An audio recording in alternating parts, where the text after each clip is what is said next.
अयोध्या में इस वक्त काफी ज्यादा उत्साह है। 22 जनवरी को रामलला की प्राण प्रतिष्ठा है, उसको लेकर तैयारियां जोरों पर हैं। तो एक तरफ तो साधु समाज में इस वक्त काफी ज्यादा उत्साह है, तो दूसरी तरफ देश के कोने कोने में एक बड़ा मैसेज भी यहां से दिया जा रहा है।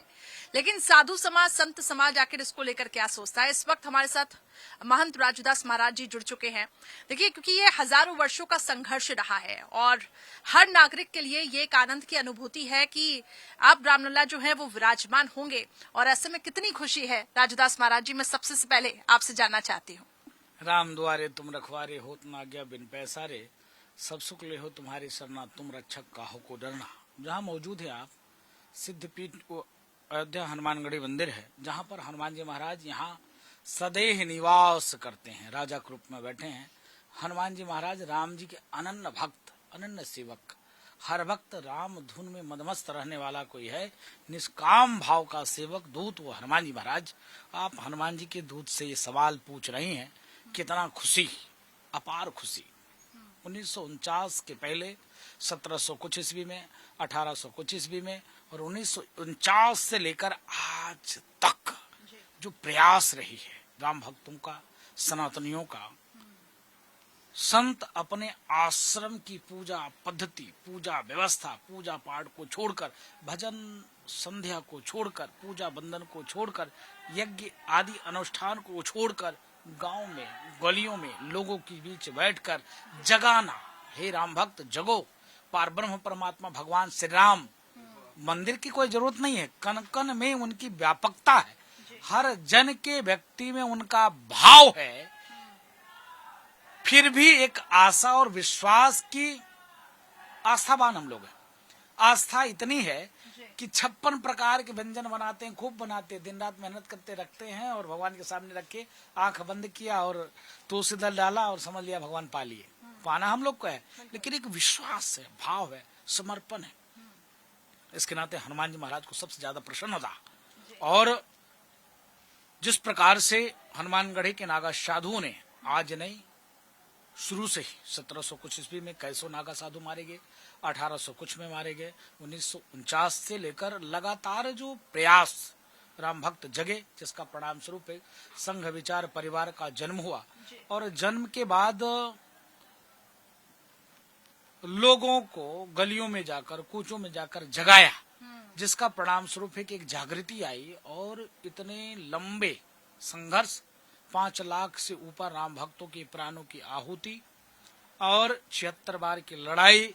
परमात्मा स्वतः पार्टी बने, कोर्ट गए, एविडेंस दिया, साक्ष्य दिया, प्रमाण दिया, उत्खनन हुआ, खुदाई हुआ, सर्वे हुआ, सर्वेक्षण हुआ, उसके बाद कोर्ट के द्वारा निर्णय, उसके बाद भी विपक्षी मौन गौन।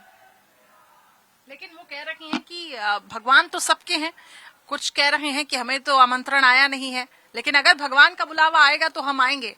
लेकिन राम जी तो सबके हैं, आपको क्या लगता है, आना चाहिए उनको? मैं भी तो कहता हूँ राम जी सबके हैं। हाँ। हमसे ज्यादा अधिकार आपके पास है, हमसे ज्यादा भाव आपका है। दिन रात आप मंदिर न बने, दिन रात अरे मंदिर मोदी कैसे बना रहा है, अयोध्या कैसे डेवलप हो रहा है, दिन रात रातों दिन आप यही काम कर रहे हो। हमसे भी ज्यादा कहीं आपका अधिकार है राम जी के ऊपर, क्योंकि आप दिन रात भजते हो।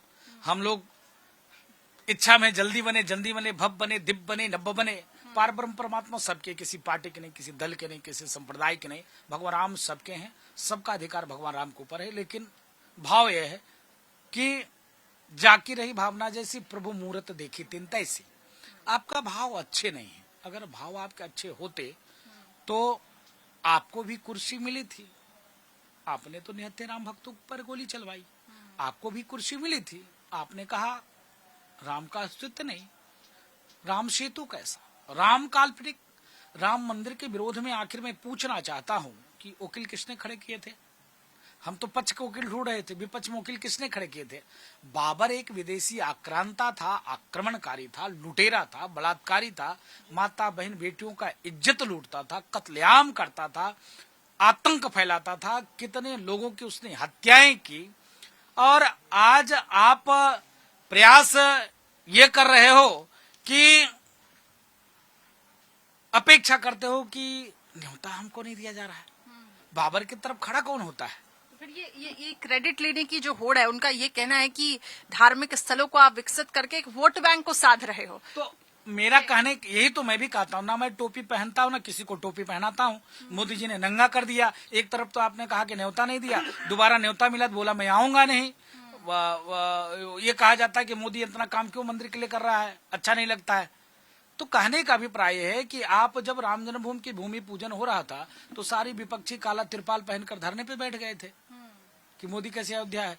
आज आप पैदल यात्रा निकालना शुरू कर दिया। जो राम को काल्पनिक कहने वाला, जो कहे मंदिर नौजवान जाता लड़की छेड़ने के लिए, जो ये कहे साधु संत बोको हराम से और तालिबान से भी ज्यादा कट्टरपंथी हैं, भगवा आतंकवाद मेरे ऊपर आपने मढ़ दिया। साधु संतों को क्या क्या नहीं कह दिया। सनातन उन्मूलन करके आप कार्यक्रम चलाते हो। भाई सनातन उन्मूलन करके कार्यक्रम चलाने को आपको किसने अधिकार दे दिया? और आपके मन में ऐसा पाप कैसे समा गया? तो स्वाभाविक है कि जब आपकी दृष्टि में दोष हो, आपकी मानसिकता में खोट हो, तो बस स्वाभाविक है कि विपक्ष में भी बढ़ने लायक आप नहीं रहोगे। और आज स्थिति यही आ गई है कि आज कल का जो मोदी जी का रोड शो था, रोड शो में आपने अयोध्या का डेवलपमेंट देखा होगा। कभी आप 3 साल पहले आई होती तो देखती कि पूरी अयोध्या यूक्रेन जैसे बना हुआ है। यूक्रेन में जैसे युद्ध चल रहा था, मकान दुकान टूटे हुए वैसे बना हुआ था। आज देखिए कितना सुंदर लग रहा है। तो बनाने के लिए जो प्रयास सरकार ने की, सरकारी मिशनरी ने की, मैं सरकार को साधुवाद देता हूँ। महाराजा विक्रमादित्य के रूप में मैं मोदी जी को देखता हूँ। स्वामी विवेकानंद के प्रति स्वरूप में योगी जी को देखता हूँ। दोनों ने जो कहा था कि भारत विकसित और भारत विकासशील और सबको काम, सबको रोजगार और सर्वे भवन्तु सुखना, सर्वे सन्तु निरामया। हम साधु हैं तो अपने ही भजन पूजा पाठ की बात करेंगे, लेकिन योगी जी जैसे व्यक्ति हैं जिन्होंने सबका ध्यान दिया है। अब ये कहा जा रहा है कि अयोध्या में तो राम राज आ गया है, कि त्रेता युग को लेकर आ गए हैं मोदी जी। तो ऐसे में ये भी अगर हम पॉलिटिकल लिहाज से देखें तो 2024 में राम मंदिर एक अहम मुद्दा है और बीजेपी इसको लेकर आगे बढ़ी है, हिंदुत्व को लेकर आगे बढ़ी है, संत समाज का भी उसमें सहयोग मिल रहा है। ऐसे विपक्षियों की भी तरफ से बार बार कहा जा रहा है रामराज आया नहीं, रामराज लाने का प्रयास है। रामराज लाने का प्रयास है। रामराज जिस दिन आ जाएगा उस दिन विपक्षी नहीं कहेगा कि मंदिर का क्या काम, न्योता आएगा तो आएगा नहीं। उस दिन उनके मन मस्तिष्क में परिवर्तन आ जाएगा, तब हम कहेंगे रामराज आ गया। ये प्रयास है संघ विचार परिवार का, जो सराहनीय प्रयास है और साधु संत उनके साथ है। मैं निवेदन करता हूँ पुनः विपक्ष के लोगों से, मैं बोलता हूँ तो दिक्कत हो जाती है कि राजू दास भाजपा से प्रेरित होकर बोलते हैं, इसलिए मैंने कहा घमंडिया गठबंधन। घमंडिया गठबंधन से मेरा निवेदन है, भगवान राम आपके हैं जितने हम हमारे हैं। रामचंद्र मानस फाड़ने, जलाने, प्रतिबंध, कोरोना, डेंगू, मलेरिया, टाइफाइड्स, एड्स की तुलना देना सनातन कितने दुर्भाग्यपूर्ण है। सनातन में ही संभव है। मैं डंके के चोट पे कहता हूँ उन राजनेताओं से, नेताओं से जो सनातन के बारे में ऐसे बोलते हैं, अगर दम हो तो अन्य मजहब संप्रदाय के बारे में बोलकर देख ले।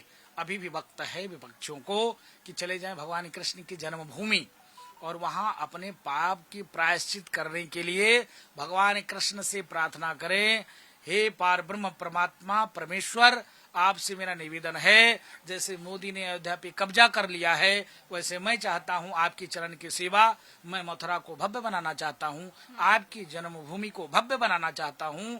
जिस प्रकार से औरंगजेब ने आपकी जन्मभूमि को ध्वस्त कर दिया था, आप बताओ कि औरंगजेब के एक इतिहासकार है, उसने लिखा था बहुत ऊंची प्रतिमा थी, स्वर्णमय प्रतिमा थी, आंख में हीरे के नग लगे हुए थे।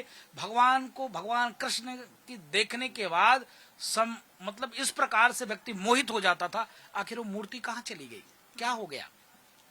तो मुझको लगता है विपक्षी को जाना चाहिए और विपक्षी को तत्काल वहां भगवान कृष्ण से माफी मांगना चाहिए और भगवान कृष्ण से तत्काल तत्काल तत्काल सभी विपक्षियों को बैठकर भव्य दिव्य मंदिर निर्माण का प्रस्ताव पास करना चाहिए। भारत वो मंदिर का निर्माण नहीं है, 22 तारीख को प्राण प्रतिष्ठा नहीं है, वो सांस्कृतिक आजादी का पहला दिन है। भारत हिंदू राष्ट्र की ओर, सर्वे भवन्तु की ओर, सर्वे सन्तु निरामया की ओर, विश्व बंधुत्व की ओर, वसुधैव कुटुम्बकम की ओर बढ़ता हुआ कदम, सराहनीय कदम मोदी और योगी जी का है। मैं साधुवाद व्यक्त करता हूँ संघ विचार परिवार का, जिन्होंने 2 ऐसे पुत्र को जन्म दिया, मोदी और योगी के रूप में कार्य और काम कर रहे हैं। भूतो न भविष्यति, अभी तो देखते जाइए आगे आगे होता क्या। अभी तो क्या मानू फिर अयोध्या काशी के बाद मथुरा की बारी? नहीं, मैं वही तो कह रहा हूँ, अभी तो झांकी है, मथुरा काशी बाकी है। अभी तो खैर है, 3 देने के तैयार हो जाओ, नहीं तो हम लेंगे संवैधानिक लड़ाई से 30,000। इसलिए 30,000 लेंगे क्योंकि आपने सनातन के साथ धोखा किया, सनातन के साथ बलात्कार किया आपने। आप देखो, मैं प्रत्यक्ष आपको प्रमाण देता हूं, आप काशी चले जाइए। मैं पूछना चाहता हूं आपसे, आपके कैमरामैन जाएं दिखाएं, आखिर ज्ञान बापी नाम का कोई मस्जिद हो सकता है क्या? नाम ज्ञान बापी है, ज्ञान बापी नाम का देश और दुनिया में कोई मस्जिद? इस्लामिक किताबों में कहीं वर्णन, सनातन की किताबों में तो वर्णन है कि ज्ञान बापी मंदिर है। इस्लामिक किताबों में कहीं वर्णन हो तो मैं मान जाऊं क्यों मस्जिद है। और जाइए, उसके पूरे आकार देखिए, स्ट्रक्चर देखिए, उसका निर्माण देखिए, शंख चक्र पुष्प कमल दल, आप देखिए देवी देवताओं के खंडित विखंडित प्रतिमाएं मूर्ति। ये कैसे संभव है? ये कैसे संभव है? मस्जिद में हो सकता है क्या? पूछना चाहता हूं तो मस्जिद कैसा? वो तो सनातन के साथ क्रूर मजाक था, सनातन के साथ बलात्कार किया विधर्मियों ने, आक्रमणकारियों ने, आताताइयों ने, कुकर्मियों ने, देश के आक्रांताओं ने, लुटेरों ने। और मुझको समझ में नहीं आता है कि इस्लाम के मानने वाले कैसे उनको अपना आका मानते हैं। दुखद है, अति निंदनीय है। इसके नाते निवेदन पूर्वक कहना चाहता हूं पुनः, हाँ, निवेदन पूर्वक कहना चाहता हूं विपक्षों से नहीं, अन्य मजहब के मानने वाले से, कि आज न कल आपके पूर्वज भगवान राम ही थे। 1 पीढ़ी, 3 पीढ़ी, 4 पीढ़ी, 5 पीढ़ी ओवैसी जैसे लोगों से पूछना चाहता हूं मैं, शफी वर्क रहमान जैसे लोगों से, सपा के सांसद हैं, उनसे नहीं, इसीलिए मैं उनसे पूछना चाहता हूं। सनातन यह सिखाता सर्वे भवन्तु सुखिनः सर्वे सन्तु निरामया। सनातन ये सिखाता वसुधैव कुटुम्बकम। और आपका धर्म ये सिखाता है बुत पूजक काफिर होता है, काफिर के साथ कैसा बर्ताव करना चाहिए। काफिर के गला काटने से 72 हुरे मिलते हैं, जन्नत मिलते हैं। लेकिन सनातन यह सिखाता है धर्म की जय हो, अधर्म का नाश हो, प्राणियों में सद्भाव हो, विश्व का कल्याण हो। इसलिए विश्व के कल्याण के भाव हेतु आप, मैं मंदिर में नहीं बुला रहा हूं, आप मस्जिद में ही जाइए। मस्जिद में जाने के बाद अल्लाह के पास प्रार्थना करिए, हे अल्लाह विश्व में अमन शांति दो। राम जन्मभूमि मंदिर निर्माण को लेकर जितने राम भक्तों ने प्राणों की आहुति दिया, उनकी आत्मा को शांति दो। विश्व में शांति स्थापित हो, भारत में हिंदू मुस्लिम सिख ईसाई में समन्वय और एकता बनी रहे। ये प्रार्थना तुम अल्लाह से करो ना, क्या दिक्कत है? मस्जिद में 22 तारीख को मतलब दिवाली पूरा देश बनाए। नहीं, तुम कहते हो बाबरी मस्जिद बनना चाहिए। बाबर अगर लुटेरा, समझो मनुष्य होने पर भी कलंक था, वो पराई पुरुष से संबंध रखता था, मानवता के शर्मसार करने वाला वो काम करता था। ऐसे अगर इस्लाम को मानने वाला हो सकता है तो मुझको लगता है इस्लाम के नाम पर कलंक होगा। क्योंकि अगर आप उसको अपना आदर्श मानोगे तो। रही 24 की बात, 22 की बात, 22 जो दिन है जिसकी प्रकल्पना कैलाख राम भक्तों ने किया, प्राणों की आहुति देकर, वह पल, वो क्षण साकार हो रहा है। तो मुझको लगता है वो सांस्कृतिक आजादी का पहला दिन है। उस उत्सव में 124 करोड़ देशवासियों को शरीक होना चाहिए, मनाना चाहिए। मैं नहीं कह रहा हूं, देश का प्रथम सेवक कल मोदी जी ने भरे मंच से हाथ जोड़कर निवेदन पूर्वक कहा कि मैं 140 करोड़ देशवासियों से हाथ जोड़कर निवेदन करता हूं, निमंत्रण देता हूं, अयोध्या आइए, दर्शन करिए, अपने जीवन को धन्य करिए। धर्म नहीं सिखाता आपस में बैर रखना, और मुझे लगता है कि हम सभी को मिलकर 22 तारीख को दिवाली के इस पावन पर्व में शामिल होना चाहिए, क्योंकि ये किसी उत्सव से कम नहीं है, पूरा देश दिवाली ही मनाएगा। सनातन नहीं सिखाता आपस में बैर रखना। अच्छा। बाकी कुछ धर्म सिखाता है, वो धर्म नहीं हो सकता। जो किसी गला काटने की बात करे, किसी को सताने की बात करे, किसी को प्रताड़ना देने की बात करे, वो कैसा धर्म?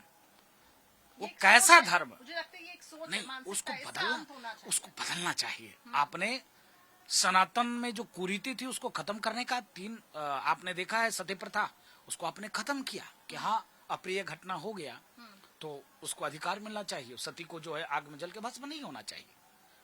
ठीक है, एक काल का दंश था, अल्प आयु में पति का मृत्यु हो गया, इसका मतलब ये थोड़ी नहीं होता है कि हम उसके साथ जलकर खाक हो जाएं।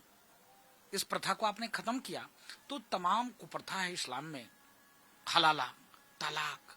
आप बताओ, हलाला जैसे कुप्रथा नारी हमारे यहाँ पूज्य योग है।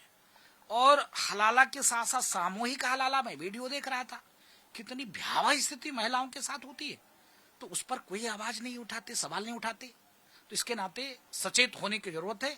धर्म सनातन ये सिखाता, सर्वे भवन्तु सुखिनः सर्वे सन्तु निरामया, विश्व बंधुत्व के साथ, वसुधैव कुटुम्बकम के साथ सनातन यह सिखाता, धर्म की जय हो, अधर्म का नाश हो, प्राणियों में सद्भाव हो, विश्व का कल्याण हो। सनातन यह सिखाता।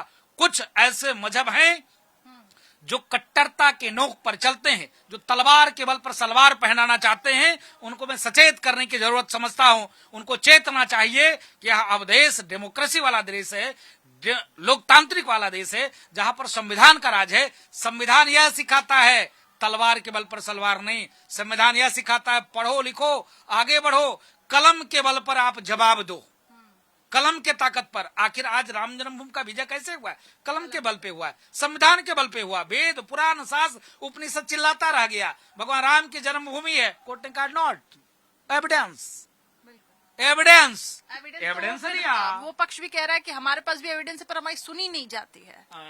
मैं फिर कहता हूं, अगर इस्लाम के मानने वाले को शंख चक्र गदा स्टोन के पत्थर हवन कुंड, तो मस्जिद में हवन कुंड रख लो, मूर्ति रख लो, खूब हवन करो, तो मैं मानूंगा यही तुम्हारा एविडेंस है।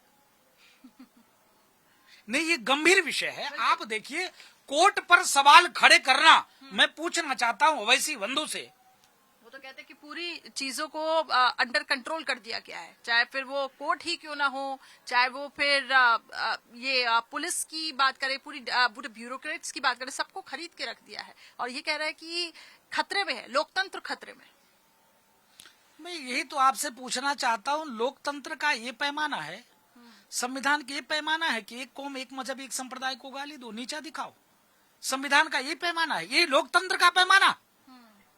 ये पैमाना हो, हिंदुओं को मारो काटो भगाओ, सनातन कोरोना है, सनातन डेंगू है, दम हो किसी को बोल दे, मोहम्मद साहब के जन्म के बारे में बोल दे, मोहम्मद साहब के संबंध के बारे में बोल दे। नहीं बोल सकता, बोलोगे गला कट जाएगा। नुपुर शर्मा जैसे पत्रकार, एक जो है प्रवक्ता का क्या स्थिति हो गया। कन्हैया कुमार जैसे गरीब आदमी, दर्जी, जो अपने 2 बच्चा का लालन पालन करता था, 20 बार उसने माफी मांगा, एविडेंट भी दिया, फिर भी लोगों ने गला काट दिया। आप बताते हो कि कमलेश तिवारी का गला काट दिया गया। रोज आए दिन धमकी मिलता है। सरकार ने नहीं व्यवस्था दिया होता तो कब के चीतरे हम लोग को उड़ा देते। हम सनातन की बात करते, सनातन संस्कृति की बात करते, आप जिंदा नहीं रहने देना चाहते हो। क्या यही लोकतंत्र की व्यवस्था है? यही संविधान सिखाता है क्या आपको कि जहां पाओ बम लगा के उड़ा दो? यही संविधान है उनका? नहीं, आपसे मैं पूछता हूं, टोपी पहनकर, जो टोपी पहनाने के ये लोग जो बात करते हैं, सिर्फ एक कौम, जब ये रोजा इफ्तारी करते थे तब क्या इनको दिक्कत नहीं होती थी? जब प्रधानमंत्री उसमें शरीक होते थे तो आप इनको दिक्कत नहीं होती थी? तब तो बहुत अच्छा लगता था, वाह वाह, ये देखो देश का प्रधानमंत्री कितना सेकुलर है। आज जब प्रधानमंत्री सेकुलर हो गया वाकई में, तो आज पेट में दर्द होने लग गया। सेकुलर का मतलब होता है जितना इस्लाम को आदर करो उतना ही सनातन की आदर करो, जितना सनातन का आदर करो उतना ही अन्य मजहबों का आदर करो। तो मुझको लगता है ओवैसी जितना सनातन को आदर करते होंगे उतना उनको मिल रहा है। चलिए ठीक है, अभी हम अगर इसकी ही बात करें, 22 तारीख की आपकी क्या तैयारी है? चलिए 22 तारीख की भव्य दिव्य नभ तैयारी है। पूरे अयोध्या में एक अलौकिक आपको उद्घोष मिलेगा। अयोध्या सज रही है, समर रही है, बन रही है नव भव्य दिव्य। इसके साथ साथ जो हम लोग 1 सप्ताह पहले ही यज्ञ, अनुष्ठान, पूजन, भजन, संकीर्तन, बाकी तो प्रशासन के लोगों आने जाने की व्यवस्था, निमंत्रण की व्यवस्था ट्रस्ट कर रही है।